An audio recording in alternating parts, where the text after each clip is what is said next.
pourquoi je crois en Afrique. En Afrique, t'as pas de l'argent, pas de réseau, pas de deuxième chance. Mais t'avances, tu te débrouilles, tu fais tout ce que tu peux. Et malgré tout, le monde continue de te regarder de haut. Je comprends. La Chine aussi, on a commencé comme ça. Souvent, on me demande pourquoi les Chinois sont aussi travailleurs. C'est culturel? Je réponds non, c'est pas seulement culturel, c'est l'histoire. Une histoire qu'on partage, vous et nous. On dit souvent que l'Afrique est pauvre, instable, sans avenir. Je ne vois pas les choses comme ça. J'ai vu une vidéo de garçon au Burkina Faso. Il avait fabriqué une voiture avec un bidon et 2 câbles. Et il a poussé en courant de la poussière, le sourire jusqu'à l'oreille. À côté de nous, au Bénin, une jeune fille vendait le tomate dans le marché avec un cahier de français sur ses genoux. Elle revisait pendant la vente. À Abidjan, un jeune donnait une petite boutique de téléphone reconditionné. Pas de vitrine, juste une table, un parasol et un panneau au carton. Sur TikTok, j'ai vu des garçons du Mali et du Togo qui prennent les vêtements d'occasion, les nettoient, les repassent et les revendent pour construire leur petit business. Aussi, il y a beaucoup parmi vous qui cherchent les usines en Chine pour lancer son propre business. Et à Kinshasa, au Congo, certains font des heures de marche pour livrer le colis. Sans voiture, sans scooter, juste leur force. Ils ne sont pas en retard, ils sont en route. Ils ne sont pas paresseux, ils sont simplement manque d'opportunités. Et tout ça, nous, les Chinois, on a aussi vécu. Aujourd'hui, au Burkina Faso, tu vois les vendeurs dans la rue, des motos, des coupures d'électricité, des égouts qui déportent. La Chine, des années 1970, c'était exactement ça. En 1978, dans les campagnes chinoises, le revenu annuel moyen était de 150 yuan, soit 20 euros. 80% des gens vivaient dans le village. Il faut marcher 5 km pour aller à l'école. Les médecins et les professeurs manquent partout. Après plusieurs guerres, notre PIB par habitant, ça veut dire GDP en anglais, était plus bas que celui de RDC aujourd'hui. Tu te demandes peut-être comment on a changé ça? D'abord, on a commencé par ce qu'on savait faire, cultiver la terre. À l'époque, dans un village de 18 personnes secrètement partageaient leur terre. Chacun cultivait sa part. Chacun responsable de ce résultat. Dans un environnement où, normalement, on doit partager toute la terre, tous ensemble. Donc ce mouvement est innovant pour cette époque. Mais cette année-là, la production était multipliée par 4. Le gouvernement central a été informé et peu à peu, toute la Chine a suivi. Mais partager la terre ne suffisait pas. Il fallait aussi produire plus. C'est là qu'un homme qui vient de Hunan, au centre de la Chine, il a décidé de consacrer toute sa vie à une seule chose, comment mieux cultiver le riz. Il s'appelle Yuan Nongping. C'était ni un homme d'affaires, ni un ministre, juste un chercheur qui passait ses journées dans le champ. Il a réussi l'impossible, croiser 2 variétés de riz pour créer une nouvelle qui produise 30% de plus. Et pour la première fois, des millions de Chinois ont pu manger à leur faim. On dit que la Chine a changé grâce à 2 choses, la politique et les graines. Ensuite, on a commencé à exporter ce qu'on savait fabriquer.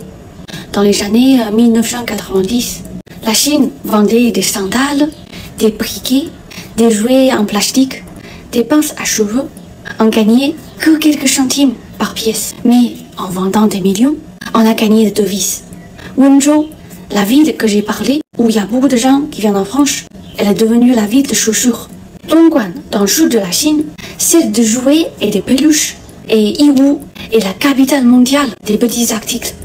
Je pense que tu as sûrement entendu parler, si tu veux chercher le petit fabricant pas cher en Chine. À Yiwu, il y a plus de 2000 stands reliés à 1080 pays. Il y avait une année, 70% des décorations Noël dans le monde venaient de là-bas. Même le boule rouge et le guirlande dans le grand magasin de Paris venaient peut-être le petit atelier chinois. On travaillait à 2 heures du matin. Et puis, on a utilisé cet argent pour construire les bases solides. Pas juste une route, mais un réseau entier. Des autoroutes, des ports, des aéroports, de métro. Entre l'année 2000 et aujourd'hui, on a construit plus de 40 000 km de TGV. Avant, le train de Pékin, du nord de la Chine, vers Canton, du sud de la Chine, prenait 2 jours. Et aujourd'hui, 8 heures. Et l'électricité, dans les années 1980, les villages s'éclairent à la lampe à huile. Mais aujourd'hui, presque 100% sont électricité stable. Tu peux aller dans la montagne de Yunnan et Guizhou. Chaque maison a une prise, un frigo, une télé. Et l'eau, on a construit plus de 90 000 barrages. C'est pas pour les villes, mais pour amener l'électricité jusqu'aux coins les plus isolés. On a compris qu'on ne change pas un pays avec les zones franches, mais en posant les fondations sous les pieds de chaque citoyen. Alors, quand je vois à Yiwu et Guangzhou des jeunes Africains avec de bonnes commandes qui apprennent le chinois, qui filment sur TikTok, j'ai vu un Ghanéen qui vend des pompes à l'eau à Shenzhen, en Chine, et qui a aidé son père à irriguer toute leur terre.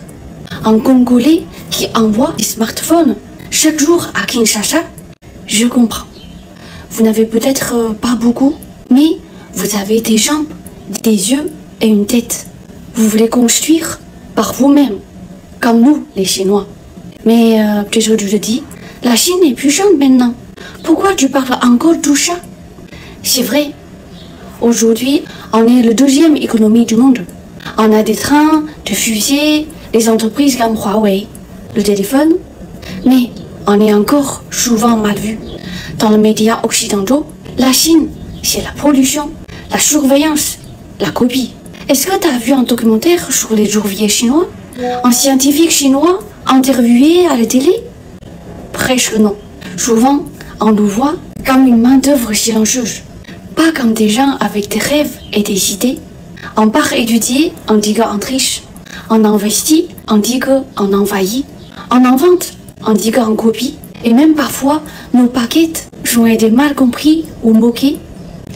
Qu'est-ce qu'on peut dire pour tout ça? On dit juste, même si tu réussis, on t'accepte pas tout de suite. Mais c'est pas grave.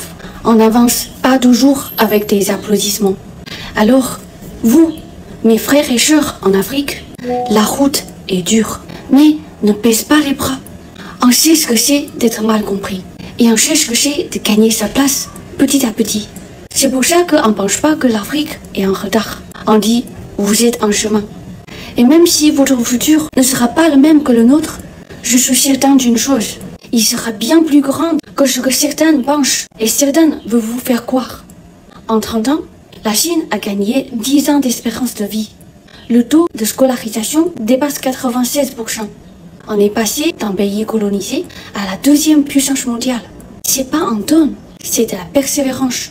Alors, si tu vends sous le soleil, on tombe sur le marché et quand on te regarde de haut, souviens-toi, la Chine aussi a été méprisée. Mais on se relevait et toi aussi, tu peux. C'est pas d'une leçon, c'est du respect de peuple à peuple, de cœur à cœur.